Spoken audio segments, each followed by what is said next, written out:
La minoterie Forêt, en fait, a un seul site de production. On fabrique, on écrase notre blé, on fabrique notre farine ici, à côté de Cluny. On est 160 collaborateurs au niveau de l'effectif. Nos clients sont à plus de 90% des artisans boulangers. C'est à peu près 1300 clients artisans sur une cinquantaine de départements.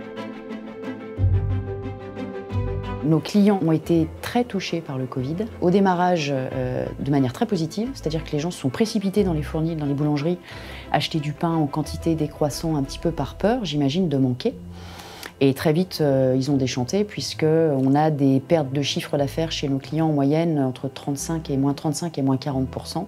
Par ricochet, forcément, on dépend de nos clients. Donc on a perdu au plus bas moins 40% d'activité, puis moins 30, puis moins 20.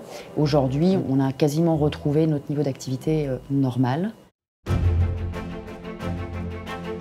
On a des sujets comme les sujets digitaux, par exemple, ou le sujet du circuit court, qui s'est inscrit presque prioritaire. Donc on est en train de travailler sur une stratégie digitale beaucoup plus rapide. Et les circuits courts, on a développé des ventes, par exemple, dans quelques grandes surfaces tout proches de chez nous qui commercialisent notre farine. Il n'y avait plus de sachets de farine de 1 kg dans les rayons. Et du coup, on a été contacté un petit peu par plein de grandes surfaces toute France et on n'a pas, nous, du tout d'équipement pour faire du sachet de 1 kg.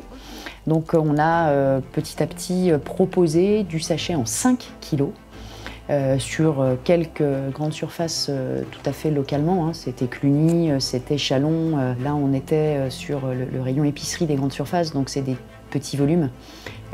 Complètement anecdotique. C'était intéressant comme expérience à vivre, mais pas suffisante et de loin pas pour compenser le manque à gagner. Le consommateur aujourd'hui a envie et a un besoin d'être rassuré, de transparence. Je pense que le Covid a accéléré. C'est vraiment le ressenti qu'on a. Donc une tendance de fond, ça va beaucoup plus vite. On a, nous, sur le commerce équitable, mais il existe d'autres démarches aussi dans ce sens-là.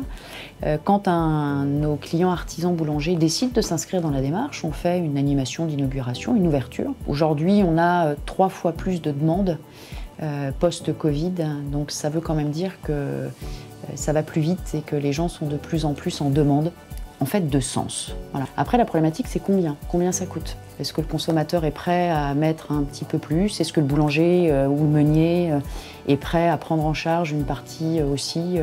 Moi, je suis convaincue qu'on peut y arriver et que le consommateur et l'ensemble de la filière est complètement prêt à jouer le jeu. On s'est rendu compte qu'on était en capacité d'agir avec agilité, avec réactivité. Et du coup, on travaille en termes d'organisation de manière différente. Il y a peut-être plus de confiance aussi, plus d'audace. C'est vrai qu'au pied du mur, tout le monde a dû faire des choses, quoi. Il fallait réagir. Et ça a permis cette possibilité de tenter, d'essayer. Et les gens sont différents, sont beaucoup plus ouverts, sont beaucoup plus aventuriers. Voilà.